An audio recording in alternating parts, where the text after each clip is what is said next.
There were many stories whispered across the low-country marshes, stories of spirits, curses, and vengeful ancestors, but none spread as fast or as fearfully as the tale of the golden-haired slave girl who vanished into the night and returned changed. Some swore she rose from the swamp itself. Others claimed she had bargained with something older than the pines, older than the river. The only thing everyone agreed on was this: the men who took her never saw the dawn of the 8th night. Her name was Alara, born in captivity, but with a presence that unsettled even the cruelest overseers. She had always been different, her hair pale as corn silk, her eyes a startling gray, her silence sharper than rebellion. She never bowed her head. She never pleaded. She merely watched, as if she knew a truth no one else could see. And because she was different, men feared her, and desired her, and ultimately decided to own her. They thought 7 nights would break her. They did not understand she had never belonged to them in the first place. On the 8th night, she returned, and everything changed. The 7th night began like all the others, a fire burning in the cane field, 7 men drinking corn liquor until their voices turned thick and their cruelty loosened. They had stolen her from the plantation the previous week, dragging her across the marsh, convinced no one would come after them. Men like them rarely feared consequences. They believed themselves to be the consequence. Alara sat at the center of their crude camp, wrists bound with leather, ankles tied together, hair matted with dirt but still shining faintly in the firelight. She did not speak. She had not spoken since the first night. Not even when they grabbed her. Not even when they struck her for refusing to cry out. Her silence infuriated them because it felt like judgment. "She's cursed," muttered the youngest of the 7, poking the fire. "Ain't natural for a slave girl to look like that." "Then drink more," the leader snarled. "Curses don't matter when rope and fire keep her still." But the leader, Harlan Pike, avoided her gaze. He could bark at the others, yet even he could not meet the cold, calculating calm in her gray eyes. Something about her made him uneasy, though he refused to admit it. The 6th night, she had finally moved. Not spoken, just moved. She had lifted her head and looked each man in the eye one by one, slowly, deliberately, as if memorizing their faces. They called her defiant. They laughed. But when she finished, not one man slept deeply. On the 7th night, Harlan forced himself to stare back at her. "Tomorrow we take her north," he said loudly enough for the rest to hear. "Sell her to that trader in Vicksburg. He don't mind if she's strange. Fetches good coin, too." Alara blinked once, slowly. Then she smiled, not wide, not mocking. Just enough for every man to feel a cold breath slide down his spine. "Why'd she smile?" one whispered. "Shut up. She's trying to spook us." But they were already spooked. The swamp was unusually quiet. No insects, no owls. Even the wind held its breath between the cypress trunks. A place that normally hummed with life now felt aware. The youngest stood abruptly. "She's waiting," he muttered. "For something." Alara tilted her head. And for the first time, she shifted her wrists, testing the leather band. The sound was soft, but in the oppressive silence, it seemed loud. "Sit down, boy," Harlan snapped, reaching for the jug of liquor. "Ain't nothing coming for her." But something was coming. Alara lifted her face and stared past the men, toward the dark curtain of reeds. Her expression changed barely, but enough to make Harlan stiffen. It wasn't fear. It wasn't hope. It was recognition. A soft ripple moved through the tall grass behind them. Then another. Too gentle to be wind. Too rhythmic to be an animal pacing. For the first time, Harlan felt a stab of panic. "Who's out there?" he hollered, standing. The fire flickered violently, as if struck by a sudden draft. Smoke curled upward in a twisting column. The reeds parted with a whisper, and the men realized the truth. Alara hadn't been counting days. She had been waiting for the 8th night, the night that belonged to her.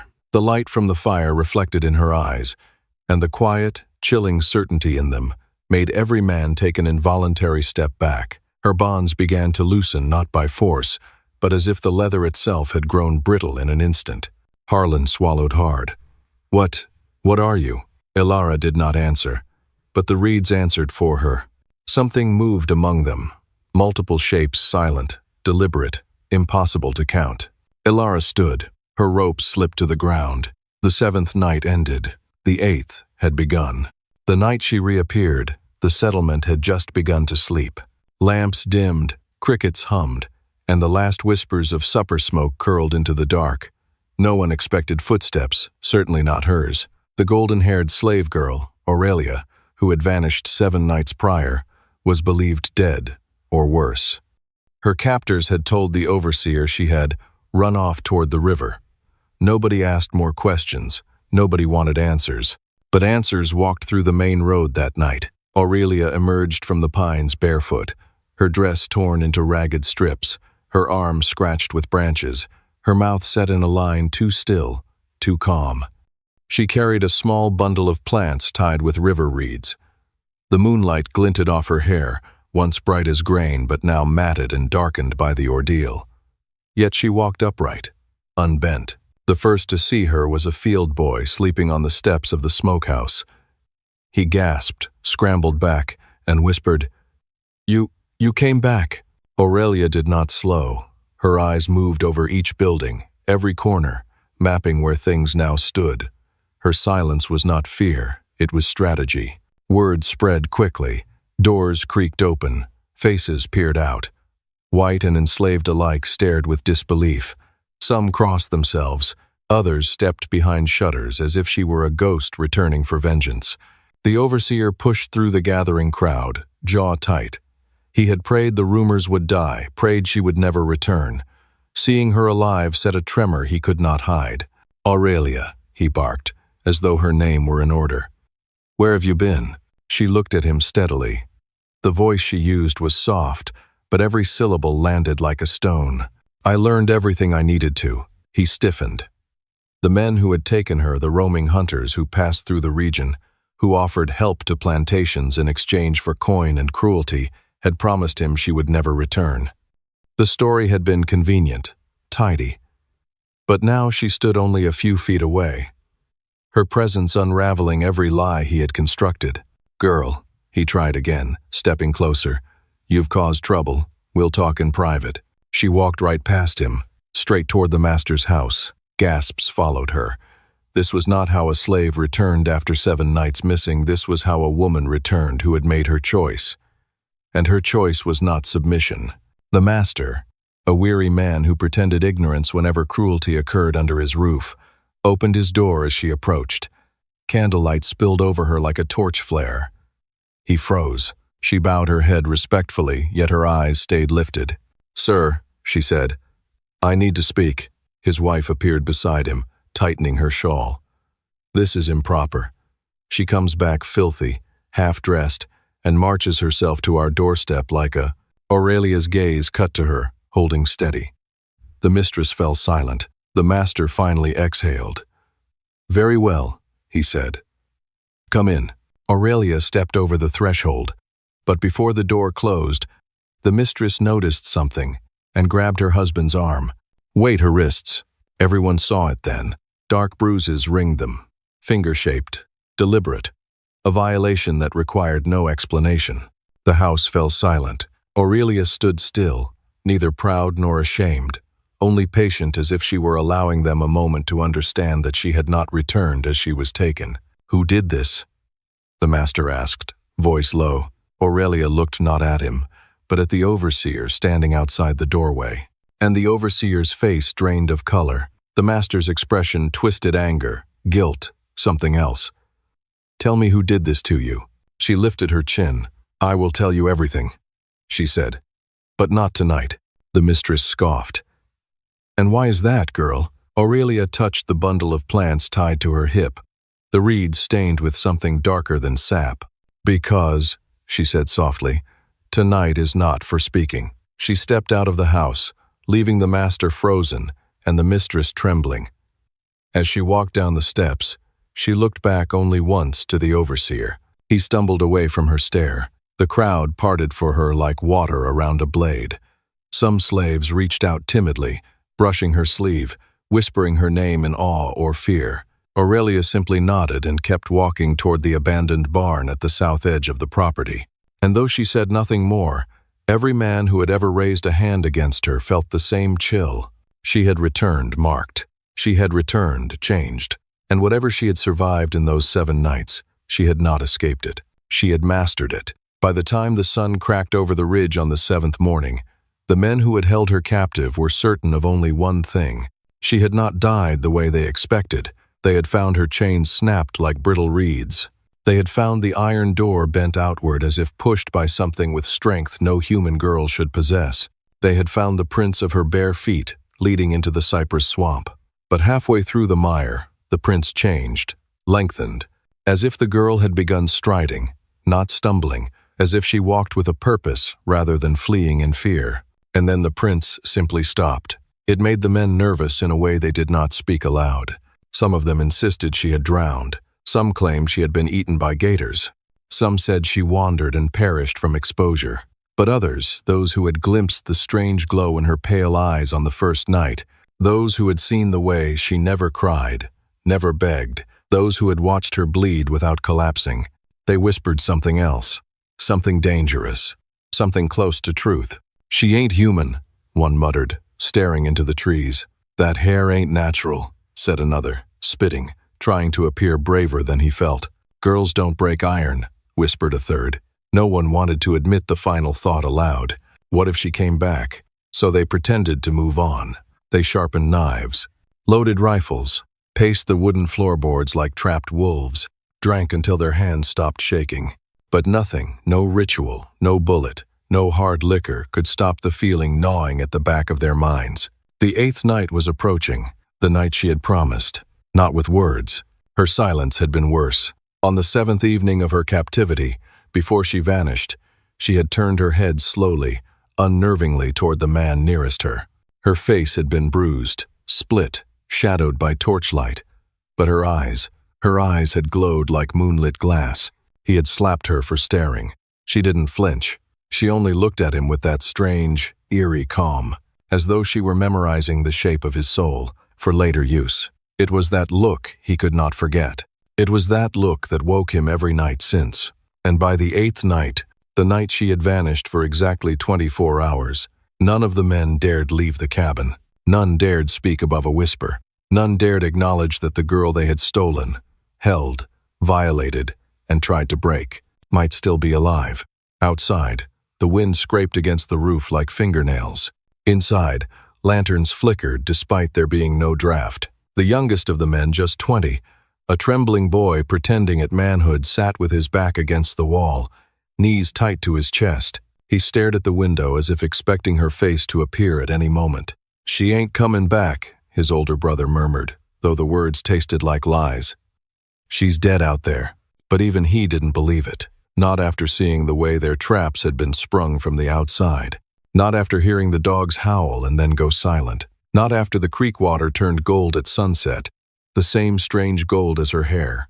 The swamp felt too quiet, too watchful, as if the trees themselves were holding their breath. Then, a knock, not frantic, not forceful, soft, measured, as if she were politely asking to be let in. The boy screamed. The brother dropped his rifle. The lantern flared. Another knock. 3 taps. Precise. Deliberate. "She's dead," one man whispered, his voice cracking. "It's just the wind." But no wind makes that pattern. 3 taps. Pause. 3 taps. The knock of someone with patience. Someone with intention. Someone returning to claim what she was owed. The men stood in a twisted row, weapons held high, knuckles white, breath trembling in their lungs. No one moved toward the door. No one dared. And then, from the far corner of the cabin, where the shadows lay thickest, a whisper, not loud, not sharp, just a voice like silk dragged across stone. "Open it." Every man spun, but no one could tell who had spoken. The voice had no source. It seemed to bloom from the very air, sliding around their ears like a chill. The knocks stopped. The lantern dimmed, and suddenly the men understood. The knocking had never been at the door. The knocking had been inside the walls. The girl they had stolen wasn't outside. She was already here. And the 8th night had only just begun. The forest changed after that night. The men still whispered in circles around their lanterns, still sharpened their knives and loaded their pistols, but something had cracked in them. It wasn't courage. It wasn't suspicion. It was the quiet, creeping fear of a presence they could not name. A presence that had once been their plaything and now hunted them like a cold, patient wind. For 7 nights, they had believed she was theirs. For the 8th, they sensed without understanding why that the woods belonged to her. They spoke of the missing man as if he'd simply run off, drunk or ashamed. But the bruises on the search dogs told another story. Something had fought them in the underbrush. Something small, quick, and merciless. Something with fingernails, not fangs. Something that moved like a spirit trained in shadows. That something had hair like gold wheat and eyes that no longer held fear. Lathan, the eldest of the 7 brothers, refused to admit the obvious. "She's wounded, barefoot, unarmed," he growled, pacing the porch. "She ain't no phantom, she ain't no demon, just a girl." But even as he spoke, he kept glancing toward the tree line, as though expecting that "just a girl" to glide out and slit his throat. The others felt it too. They felt it most at dusk, when the crows gathered in rows on the fence rails as though watching the house, as though waiting.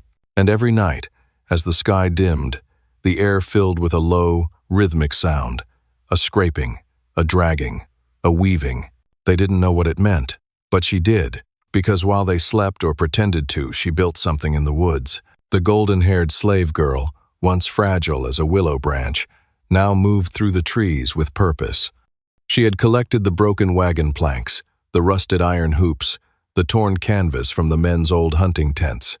She worked silently, fingers blistered but steady. She had not been trained to fight. She had simply learned too much about surviving men, and she remembered every detail of their routine, where they left tools, where they stored rope, where Lathan hid his liquor, where the brothers kept their rifles loaded, unloaded, oiled, forgotten. She remembered, too, the way each one breathed. She could tell them apart by it. Now she could hear their breath even from 30 yards out. She used that knowledge. She used all of it. On the 4th evening since her escape, the brothers heard something that made the youngest, Caleb, turn pale. A woman's humming, soft, low, almost sweet. It drifted from the woods like a memory they had crushed underfoot. "That ain't her," Lathan snapped, though his voice cracked. "She don't sing." "She did," Caleb whispered. Before what we did." A long silence followed. The humming stopped. And then, from between the trees, a single object rolled into the yard, circling once, before settling at the brothers' feet. A gourd bowl, their own, empty, clean, and carved with 7 small slashes around its rim, one for each of them. The meaning was simple and unmistakable. She wasn't hiding. She was preparing. Lathan kicked the bowl away, but his foot trembled. "Fine," he snarled. "Let her come. She wants payback? We'll give her something to fear." But he didn't notice the detail. Caleb did the detail that made every hair rise on the young man's arms. The bowl wasn't just carved. It was warm, as though she had held it, only moments before. Not in fear, but in invitation, and none saw the girl perched in the branches above them, silent as snowfall, watching their panic with eyes no longer soft but sharpened with purpose. She had spent 7 nights beneath them. She would spend the next 7 above. The reckoning had only just begun. The dawn after the 5th night brought no peace to the men who had once ruled the valley with rifles, dogs, and the comfort of knowing no one dared strike back. Now they woke before sunrise, startled by every creak of the cabin walls, every rattle of a loose shutter, every brush of wind across the grass. Their fear tasted foreign to them, sharp and metallic, as though they had bitten into a blade instead of bread. The golden-haired slave woman had not returned since the night they found their horses dead in the creek, but her absence felt more terrifying than her presence. The men whispered to one another, never aloud, never in the open, that she was letting them unravel themselves before making her next move. By the 6th morning, 3 of them had sworn they saw her shape in the tree line. One insisted he'd heard her footsteps on the roof. Another woke, screaming that she had stood over his bed with a lantern, her hair glowing like a veil of fire. The others accused him of lying until they noticed the footprints in the soot beside his hearth. Real footprints. Bare, small, and leading straight toward his bedroom door. No one slept again. By the seventh evening, exhaustion gnawed at their nerves until the simplest sounds made them jump. The crackle of pine logs, a squirrel leaping from a branch, the whistle of a kettle left too long on the iron stove. The valley that once belonged to them felt like a place she had hollowed out, emptied, and repainted in her own quiet vengeance. And so when darkness fell that night, they gathered in the middle cabin, the largest one, the one with barred windows and a single locked door, the place where, 7 nights earlier, they had imprisoned her. None spoke of that detail, even thinking it brought a knot to their throats. Lanterns glowed on every wall. Rifles were stacked in arm's reach. Knives lay glinting beside plates that no one ate from. Every man had the same question in his eyes. What happens on the 8th night? The leader, Harlan, tried his best to speak boldly. His voice came out thin as paper. She's just a girl, a runaway, a slave. He swallowed. And we are men, armed men, but no one believed him. Harlan didn't believe himself. The air in the cabin grew thick, heavy, pressing down like a storm gathering its first breath. Then, a single knock, not loud, not frantic, just one. It slid through the wood like a cold finger down a spine. The men froze. All lantern flames wavered, as if startled. Harlan mouthed a silent prayer, then crept toward the door, his rifle held close. He placed his ear against the wood, heard nothing, not breath, not wind, not footsteps. He unlatched the first bolt. The others hissed at him, but he continued, moving like someone possessed by a need to know. Second bolt, third. When he pulled back the chain, the door creaked open half an inch. Just enough. A thin strip of moonlight cut into the cabin like a gleaming knife. Harlan leaned forward. "Who's out there?" he whispered. From that narrow sliver of night, a single sound drifted in soft, deliberate, unmistakable. A woman's quiet inhale. Harlan staggered back. The others scrambled to their rifles. But before a hand could reach a trigger, the lantern flames flickered violently, stretching tall, then shrinking, then bursting with a low hiss, each extinguishing itself as though pinched by invisible fingers. Darkness swept through the cabin like a tidal wave. A whisper unfurled from the open doorway. Not loud, not harsh, but sharp enough to slice straight through the dark. "You did not fear me on the first night." They knew her voice instantly. The golden-haired girl they once believed belonged to them. The woman who had endured them, studied them, escaped them. The one who had walked into the world beyond their fences and discovered how much she could take back. Harlan stumbled, searching blindly for flint. Someone dropped a rifle. Another cursed under his breath, trembling too hard to aim. And then, in the faintest thread of moonlight slicing across the threshold, they saw her silhouette tall, proud, hair glinting like a woven net of pale fire. She stepped inside. No chains, no ropes, no fear. Only purpose. Only judgment. The 8th night had begun. The sun crawled low over the ridge, dripping gold across the treetops like fresh blood thickening on steel. In the hollow below, the men of Mason Ridge paced the barnyard with rifles gripped tight, boots glued to the dirt by dread they would never admit out loud. By now, every one of them felt it like a splinter beneath the skin they could not pull free. She was coming. Tom Bledsoe tried to laugh, but his voice cracked like a rotten fence slat. "Hell, boys, ghosts don't walk. That's just fear talking." But the others didn't answer, because a ghost wouldn't leave footprints in fresh mud. A ghost wouldn't move through the cane at night with steps so light they set not a single leaf trembling. A ghost wouldn't breathe in a man's ear and leave the air ice-cold behind. Yet all of that had happened. Every night since the 7th. And tonight the 8th every nightmare was due to come home. Across the yard, the Mason house creaked in the wind. It was a white house once, proud and preening, built by the very hands it claimed to own. Now its shutters hung crooked like dead eyelids, and its porch sagged under the weight of something unseen, something that had lived in the crawl spaces of guilt for 7 long nights. Growing teeth. Inside, Jonah Mason, the oldest son, the leader of the 7 who had taken her, sat with trembling hands pressed to the table.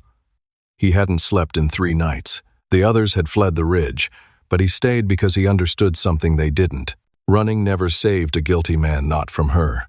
You brought this on yourself. His mother's voice cracked as she stood in the doorway, her silhouette stiff as an iron rod. Whatever she became when she came back, that's on your hands, Jonah. What she became, Jonah spat, though fear rattled under his words. She ain't a person now, Ma. She ain't even flesh. She's something else. Something you made, the woman said quietly. Jonah slammed his fist on the table, but the fear made his knuckles weak. She was a girl. A pretty, golden-haired, a slave, his mother finished, her voice dropping to a cold whisper. And you thought that gave you the right? He looked away. Outside, the wind shifted. The men stopped pacing. A low sound drifted across the yard, soft, distant, almost tender. A humming, a lullaby, one only a mother might sing, or someone who remembered she once had one. The song curled through the oaks like smoke, crawling beneath the men's shirts, threading into their nerves. One dropped his rifle. Another backed against the barn, shaking his head over and over like denial alone could keep the dark from noticing him. Jonah's mother clutched the doorway. No, she whispered. Not on this land. Not tonight. Jonah rose slowly. Ma, get inside. But she didn't hear him. She was staring out toward the darkening horizon, toward the place where the path from the marsh met the yard. A single shape stood there. Slim, still, golden hair stirring in the wind like silk teased by unseen fingers. Jonah's breath snapped in his chest. No, she drowned. We left her in the marsh. She ain't real. The figure took one step forward, then another, until she came far enough into the dying light that her face could be seen. It was her, yet not her. Not the girl who had cried, who had begged, who had broken under their hands. The woman standing before the Mason house had eyes like still water at midnight, dark, unfathomable, ancient. And the way she held her chin, the way her shoulders squared beneath her simple linen dress, she looked like judgment wearing human skin for convenience. Behind her, the marsh wind hissed through the cattails like 1,000 silent witnesses rising to their feet. Jonah stumbled backward. Mama, get in the house. But the older woman whispered, She didn't come for me, Jonah. She came for you. The golden-haired slave lifted one hand, pale, steady, glowing faintly as the last sunlight struck her wrist. She curled one finger. Come. Jonah's knees buckled. The men ran. But Jonah couldn't move, not because his legs failed him, but because something in her gaze held him rooted to the dirt. Something that promised the 8th night was not about terror. It was about balance. She had returned not as prey, not as victim, but as the 8th dawn's reckoning. And Jonah Mason felt, for the first time in his life, what true helplessness tasted like. It tasted like judgment approaching on bare feet. It tasted like a golden-haired girl who would not stay buried. It tasted like the night tightening its grip around the ridge. The 8th night had begun, and there would be no sunrise for the guilty. The 7 men had not slept since the night she returned. They hadn't dared. Not after watching the golden-haired slave, the girl they had broken, hunted, mocked, chained walk through their circle of rifles without flinching, without blinking, as though every bullet they loaded was meant for someone else entirely. For 7 nights they had tried to find her. For 7 nights she had let them. Now, on the 8th, they understood too late that she had been choosing the ground on which they would die. The bayou trees leaned inward, their long moss dripping like funeral veils. The night felt sealed, enclosed, as if the whole swamp had quietly locked its doors. The men moved in a rough cluster, shoulders brushing, breath held tight. Not one of them wanted to be the farthest from the center. She ain't natural, Clegg whispered, voice breaking. We shoulda never. He didn't finish. A low humming slipped between the trees, delicate, faint, almost tender. A lullaby. The same tune they had heard her hum during captivity. The tune they had forced her to sing when she trembled, when they wanted to mock her silence. Now the melody floated like a warning. No more games! Boone shouted, lifting his lantern high. Show yourself. The flame shivered, then elongated, then snapped out. Darkness swallowed them. Someone cursed. Another ran face first into a tree. Someone else dropped their gun. It clattered on wet roots, the sound multiplying until it felt like dozens of guns were being thrown to the ground in surrender. A voice answered from the dark, not soft, not trembling, not the girl they remembered. "You wanted to hear me. I am here." Every man froze. She stepped into view as if carved from moonlight, clothes dry despite the swamp, hair bright as a struck match, eyes that reflected their lantern glow even though there was no lantern left. She seemed taller than before. Or maybe they were shrinking. Drayton, the oldest, whispered, We didn't kill you." "No," she said calmly. "That was your mistake." Her hands lifted slightly, not in a threat, not in a plea, but in a gesture of acknowledgement, as though she were accepting something placed in them by invisible hands. "None of you ever asked what my mother was," she continued. "You saw my hair and thought I was some pale thing to own." She smiled, an expression so serene it turned their blood cold. "She was golden-haired too," she said, "and she was not entirely human." The men exchanged horrified looks. What are you?" Boone rasped. "I am what you made," she answered simply, "and what she left behind." Then the swamp moved, not animals, shadows, not wind intention. The air thickened, breathed, listened. The moss overhead twisted as if the trees leaned closer to hear her verdict. Even the water stilled, refusing to ripple. She walked toward them, barefoot, unhurried, as if she had all the time the world would ever give. "You kidnapped me on the first night," she said. "Beat me on the second. Mocked me on the third. On the fourth you tried to break me. On the fifth you decided you owned me. On the sixth you decided to kill me. On the seventh," she paused, voice lowering like a closing grave, "you learned death cannot touch me." Boone raised his rifle. His hands shook so violently he couldn't aim. "Stay back." She kept walking. He pulled the trigger. The gun jammed. He threw it down and turned to run, his foot catching on something thick and sinewy. He looked down. Roots, dozens of them, twisting around his ankles as if eager.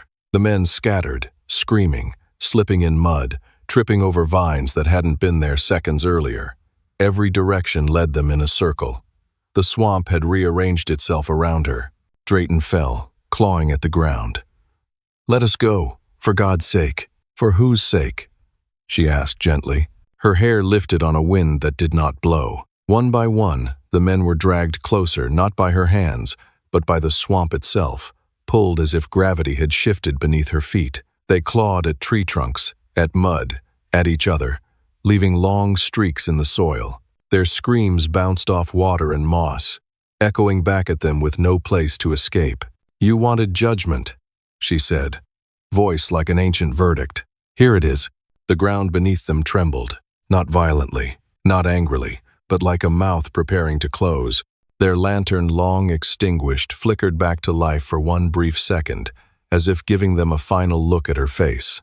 She was smiling, and then the swamp swallowed the men whole, quietly, effortlessly, as though it had been waiting for them for a very, very long time. When the last muffled cry disappeared under the mud, she stood alone.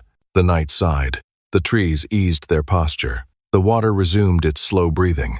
The golden-haired slave looked upward, breath steady, shoulders relaxing. For the first time since captivity, she looked at peace. But her eyes were not human anymore. Not entirely. She had outlived the 8th night, and the world would never forget it. The men of Red Hollow Plantation had always bragged that no creature, man, woman, or beast ever escaped them. They carried pistols strapped to their thighs, knives tucked into their belts, and the arrogance of men who believed the world beneath them. And for 7 nights, when they dragged the golden-haired slave back into the abandoned smokehouse, they believed no justice would ever come. They believed pain had silenced her, fear had consumed her, and that the 8th morning would rise with her spirit as broken as her body. But the 8th morning never came, because the 8th night arrived first, and she returned, not as their captive, not as their trembling possession, but as something they had never imagined, a promise made flesh. She stood at the edge of the clearing, hair shining like wheat under the moon, her bare feet silent on the dirt. She looked almost unreal, pale, gold hair falling to her waist, skin bruised but unbowed, eyes wide with a calm that chilled the night air. Lantern light flickered against her, making her seem both ghost and woman, both survivor and executioner. Inside the main house, The men laughed loudly over cards. 4 were drunk, 2 slept. One, Harlan Pike, overseer and self-proclaimed ruler of the night, leaned back in his chair, boots on the table, bragging as always. He boasted that the girl would never dare show her face again, that she had learned her place, that she was too broken to fight. Then the front door creaked open. Every man in the room froze. The door didn't slam or groan, it simply eased inward as if pushed by a breeze. Except the night was still, silent, suffocating. Harlan squinted. "Who's there?" No answer, only a soft, rhythmic tapping on the wood floor. One step, then another. And then she appeared from the shadows, her golden hair braided back now, her posture straight, her eyes steady. Her dress was torn, but her voice was whole when she spoke. "You promised I wouldn't survive. Tonight, I have come to collect on that promise." No one moved. The girl reached into the small basket she carried and spilled its contents onto the table. 7 tokens, 7 names, 7 sins, 7 men. Each item belonged to one of them: a knife handle, a belt buckle, a torn sleeve, a coin purse, a scrap of boot leather, a silver ring, and a strip of cloth from Harlan's coat. Each piece had been pulled from them during their drunken cruelty, unnoticed at the time, but she had carried them, hidden them, and brought them back as markers. Harlan's voice cracked. How'd you get loose?" She smiled not kindly, nor cruelly, but with a deadly certainty. "You taught me to fear the dark, but you never learned to fear what lives inside it." One man reached for his gun. He didn't even touch the handle. A sudden crack shattered the quiet, the windows exploding inward as ropes, thick and knotted, shot through the glass like snakes. The men screamed. The ropes yanked their wrists, their ankles, their throats, dragging them backward through the room. They fought, but the ropes were already tightening, coiling, binding them to beams overhead. The girl didn't move. She simply watched as the ropes she had soaked, stretched, tied, and hidden over 7 long nights did exactly what she prepared them to do. Harlan was the last to fall. He clawed at the table, kicking, choking, trying to knife the air for something to grasp. But there was nothing left for him to hold. The girl stepped close enough for him to see the fury he had built inside her. "You took 7 nights from me," she whispered. "Tonight, I return each one." The men, suspended, thrashing, gagging, filled the house with hoarse, panicked cries. But she never touched a weapon. She never raised a hand. She simply opened the cellar door with a slow, deliberate motion. The lanterns inside flickered awake, revealing what she had prepared. Deep pits lined with sharpened stakes, ropes pulled taut above them, each man hanging directly over his own grave. The wind outside shifted, carrying the faintest scent of pine. "You should have left me breathing," she said. "You should not have promised me fear." And one by one, like hours on a clock striking midnight, the ropes snapped. She didn't watch them fall. She turned, left the house, and walked into the rising moonlight. Behind her, the screams echoed once, twice, then faded into the earth. The night swallowed them whole. For the first time in 8 nights, she breathed freely, and for the first time in their lives, judgment had come not from men, not from masters, but from the woman they believed powerless. The golden-haired slave had returned to deliver everything she had promised, and the night finally belonged to her. The dawn rose over the plantation with a muted light, as though even the sun feared to look directly upon what had transpired. The air hung heavy with the smell of smoke, trampled grass, and something darker, the lingering memory of screams that had echoed through the night. The grand house, once a symbol of power and control, now seemed diminished, its walls bearing silent witness to a reckoning they could not deny. The golden-haired slave, whose name no one dared speak aloud anymore, had returned to the fields at sunrise. Her hair, radiant and untamed, caught the first rays of light like a crown of fire. She walked steadily, almost regally, among the stunned workers, her steps leaving an invisible imprint that seemed to whisper to the earth itself. Justice had been served. The whispers spread quickly through the quarters, carried by those who had survived the night, recounting her bravery, her cunning, her terrifying judgment against the men who had thought themselves untouchable. Families huddled together, faces pale but eyes wide with a mix of relief and awe. Mothers clutched children to their breasts, repeating her story to ensure that every new generation knew no cruelty could go unanswered, no tyranny could endure forever. Even the men who had once served the captors now dared to look her way, understanding without words that she was no longer a mere slave. She was the embodiment of vengeance, justice, and an unbreakable will that no chains could contain. Inside the main house, the surviving overseers and servants who had not fled cowered behind cracked doors and shuttered windows. They spoke in hushed tones of the strange and precise way she had moved through the compound, how she had assessed, executed, and disappeared in a manner that left no trace but absolute fear. The once proud patriarch of the estate, his authority shredded, sat trembling in the parlor, staring at the floorboards as though the weight of the night's judgment would press him into the earth itself. Every thought of command, of domination, had been stripped from him. For the first time in his life, he understood vulnerability in its purest, most inescapable form. By mid-morning, the fields had begun to buzz with activity once more. Those who had been imprisoned in the barn and small cabins crept out cautiously, observing the golden-haired slave from a distance. Their faces, etched with terror just hours before, now glimmered with something more fragile yet profound.